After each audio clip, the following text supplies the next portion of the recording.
Raekwon McMillan, second-round draft choice of the Miami Dolphins. Take us through the draft process for you. How excited were you when the Dolphins called, and did you think you were ever going to be a member of the Miami Dolphins? Prior to being drafted by the Dolphins, man, I had no contact with them. You know, I was interviewed by them at the Combine, but other than that, I had no contact with them. So I guess they kind of kept it a secret that I was getting drafted by them. And but you know, when they called me on draft day, you know, I got very emotional.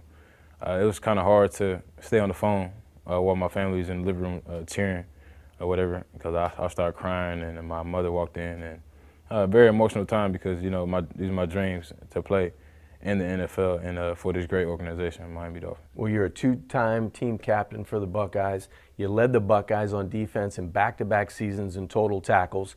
What type of player did the Miami Dolphins draft in the second round?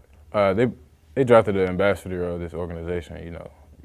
Whether it's on the field or off the field, you know, I'm gonna play my game, I'm gonna do my thing on the field, but off the field as well, I'm gonna be a leader for this organization and a tenacious linebacker. That's great to hear because, you know, you seem like you're focused. What was that focus like going from draft night to finally getting to South Florida, walking in the doors and getting into being a pro for the Miami Dolphins? Yeah, when you first walk in the building, you really don't know what to expect. You know, it's kind of like you're meeting all your coaches, you're getting to learn their personalities. Finding your way into the linebacker room. Not all the vets aren't here right now, but you got to find your way in there and find your niche and how you're going to help this program. Raekwon, what linebacker do you look to in the NFL when you were in high school, when you were in college as a member of Ohio State? Who do you look to maybe copy some things and put it into your framework? You know, when I was coming up, I was a big fan of Patrick Willis. He's retired now, but because he had foot problems or whatever. But Patrick Willis and Navarro Bowman, I used to love watching those two guys. Recently, Luke Kuechly, man, he's came up and made a bunch of plays for the Panthers. But those three linebackers, I really love their game and love how they play the game of football and linebacker position. What could you say, meeting Coach Gase, you know, for the first time and being in a meeting with your peers, with fellow rookies? What was that experience like?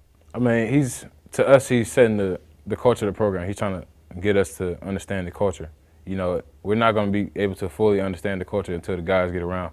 But he's kind of setting the foundation for how it's going to be around here and what his expectations are for us as a rookie class and how he expects us to perform on the field. You said you were emotional on draft night. You know, when your name gets called. What was your family like now? Is it still kind of that tingling experience for them, or is reality kind of set in more for you and they're still kind of riding that high?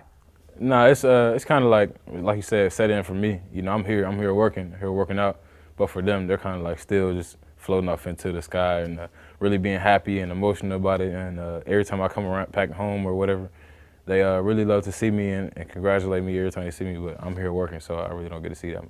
Keep working, Raekwon. That's all you can do now as a pro and as a member of the Miami Dolphins. Thanks for spending some time with us, and we can't wait to see you out on the field in a Dolphins uniform. Thank you. Appreciate it.